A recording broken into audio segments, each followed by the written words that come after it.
हे बघा, हे माझं विठाई लेडीज एम्पोरियमचं छोटंसं दुकान आहे, बघू शकता तुम्ही।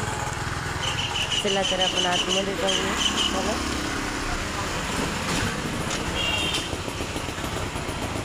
इकडे पण आहे, पण इकडे शालेय साहित्याचं आहे।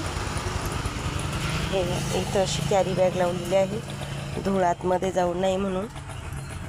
आणि हे जे आहे हे काच बसवलेला आहे पूर्ण यामध्ये असं।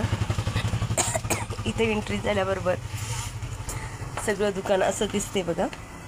खूप जास्त मोठं नाही आहे शॉप, माझं छोटंसंच आहे। आता सध्या रक्षाबंधन असल्यामुळे इथे सगळ्या राख्या लावण्यात आलेल्या आहे। ह्या एंट्री झाल्याबरोबर शॉपमध्ये ह्या छोट्या मुलींसाठी टिकल्या आहेत बघा, वेगवेगळ्या।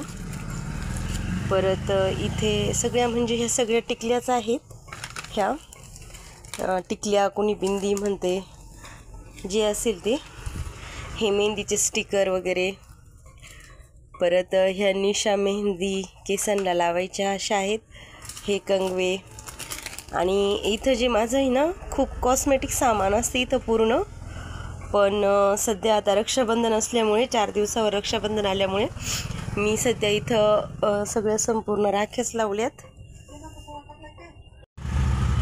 बघा, अशा राख्या। परत इकडं जे आहे ह्या दोऱ्याच्या राख्या बांधलेल्या इथं बायका घेतात। ह्या लहान मुलांसाठी लाईटच्या राख्या, अशी दाबली की लाईट लागतो त्यामध्ये। मुलं खूप आवडीनं बांधतात ह्या राख्या, त्यामुळं मुलांसाठी तशा राख्या ठेवाव्या लागतात। ह्या अशा दोऱ्यांच्या ह्या खूप सुंदर राख्या आहेत बघा, खूप मस्त दिसत आहेत अशा। याचा दर जवळजवळ 100 रुपये डझन असा आहे बघा। तुमच्याकडे काय मिळतो माहीत नाही मला, माझ्या शॉपमध्ये तर हाच दर आहे याचा। परत ह्या राख्या आहेत बघा। ह्या वर्षी ह्या राख्या स्वस्तवाल्याच आहेत, पण डब्यामध्ये पॅक करून आल्या। जवळजवळ ह्या 50-60 रुपये डझन आहेत। मग ह्या थोड्याशा भारीवाल्या राख्या आहेत। असं थोडं थोडं सगळं सामान ठेवलं आहे शॉपमध्ये। जास्त काही फार मोठं नाही माझं शॉप, छोटंसंच आहे। पण बघा, तुम्हाला कसं वाटतंय तर सांगा कमेंट करून कसं आहे म्हणून। जर तुम्हाला ह्या शॉपविषयी काही माहिती हवी असेल तर मला कमेंट करून सांगा, म्हणजे मी त्यानुसार दुसरा व्हिडिओ बनवील।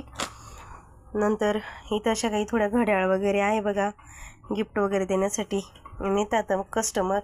इथं काही गोट वगैरे बायका येतात, गोट वगैरे मागण्यासाठी। बरंचसं कस्टमर येते माझ्याकडे, त्यानुसार मी करत असते। इथं शाळा आहे बघा जवळ, त्यासाठी मुली राख्या बनवण्यासाठी साहित्य मागतात, त्यामुळं हे असलं काही ठेवलेलं आहे थोडं थोडं। मग मुली आल्या की शिक्षक लोक लेकरांना सांगत असतात की घरच्या घरीच राख्या बनवा म्हणून। मग त्यासाठी मुली असे साहित्य मागवत असतात राख्या बनवण्यासाठी। हे काही पिना, परत ह्याचे असल्या पिना वगैरे, साडी पिना, असल्या छोट्या छोट्या मुलींच्या बांगड्या, असं बरंचसं काही ठेवलेलं आहे। आपण साडीला लावतो बायका, या पिना आहेत। पुन्हा असे क्लचर आहेत 10 विक्रीवाले, छान आहेत क्लचर। हे अशा डब्यामध्ये मी सुट्टी करून 5 विक्रीवाले क्लचर ठेवते। मग असं म्हणजे दुकानचं नियोजन करते मी शॉपचं थोडंसं। इथं थोडेसे 10 विक्रीवाले छोटे छोटे कानातले ठेवत असते। परत त्यानुसार ह्या काही भारीतल्या अंगठ्या वगैरे आहे बघा, ह्या छान आहेत, म्हणजे अशा बेंटेक्समध्ये। याला 1-2 वर्षाची सुद्धा आपण गॅरंटी देऊ शकतोच अशा आहेत ह्या अंगठ्या, खूप मस्त आहेत।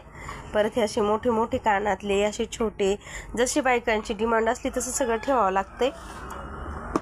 परत हे बघा, हे लेकरांचे ब्रासलेट वगैरे बघा हातामधले, खूप छान दिसतात। लेकरं घालतात हे ब्रासलेट। असे काही ठेवण्याचा प्रयत्न केला आहे, जसं जमल तसं थोडं थोडं ठेवायचं। काही ह्या बिंद्या आहेत, जसं कार्यक्रम वगैरे असला तर मागतात काही बायका। हे पेंडॉल वगैरे, हे असले बेंटिकशी कानातले, बरंच काही काही ठेवता येते शॉप म्हटल्यावर। कोण काय मागेल याची काही गॅरंटी नसते। हे वेल आहेत बघा। परत हे बेंटेक्समधले गळ्यातले वगैरे असे काही आपण ठेवू शकतो।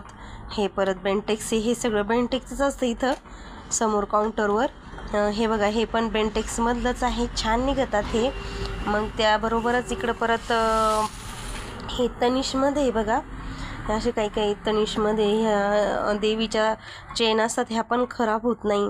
परत हे असलं तनिषमधलं हे पण छान निघते, बायका बऱ्याचशा वापरतात याला, खूप मस्त निघतं हे.